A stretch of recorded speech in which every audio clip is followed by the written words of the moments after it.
បាទសូមលំអរកាយគោរពជំរាបសួរបាទអ្នកទាំងអស់គ្នាជាទីនឹករលឹកនិងជាទីគោរពស្រឡាញ់រាប់អានបាទសូមស្វាគមន៍មកកាន់វីដេអូតម្រូវឆ្នោតយន្ត VIP សម្រាប់គ្រូធំថ្ងៃទី3ខែ12ឆ្នាំ2025បាទពុកអានមីងសម្រាប់ថ្ងៃនេះបាទយើងក៏មាននៅតម្រូវលេខឆ្នោតយន្តបាទសម្រាប់ឆ្នោតយន្តថ្មីយន្តចាស់ដើម្បីយកមកធ្វើការចែកជូនទៅកាន់បងប្អូនទាំងអស់គ្នាសម្រាប់កំសាន្ត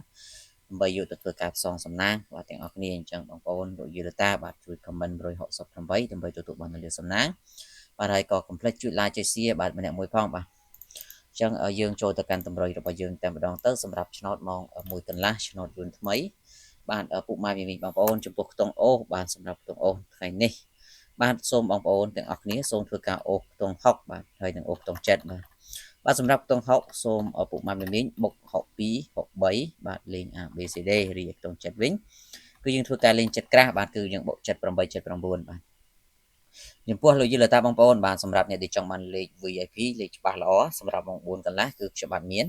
បងប្អូនអាចធ្វើការឆាតចូល page មកគឺខ្ញុំបាទនឹងផ្ដល់ជូនបាទហើយសេវាត្រឹមតែ50000ទេឆ្នោតចេញចំទៅយកសេវាបាទបើចេញខុសឬក៏ចេញគុណត្រឡប់អីគឺខ្ញុំអត់យកសេវាពីបងប្អូនទេបាទទៅលេខចំ 100% លេខត្រង់បាទលេខត្រង់ហើយសូមបញ្ជាក់គឺលេខទុយ2គ្រាប់ឲ្យបងប្អូនលេខ4ប៉ុស្តិ៍បាទលេខទាំង4ប៉ុស្តិ៍បងប្អូនលេខបានអាចធ្វើការឆាតចូល page បានរីឯតម្រុយសម្រាប់ម៉ោង6វិញបាទចំពោះម៉ោង6គឺយើងយកខ្ទង់កៅនិងខ្ទង់0បាទបាទចំពោះខ្ទង់កៅយើងបុក98 99ហើយចំពោះ0វិញគឺយើងយក01 02បាទសម្រាប់ធ្វើការផ្សងសំណាងអញ្ចឹងសម្រាប់ថ្ងៃនេះយើងក៏មានតែប៉ុណ្ណឹងក៏សូមអរគុណនិងជូនពរសំណាងល្អទាំងអស់គ្នាសូមគោរពលា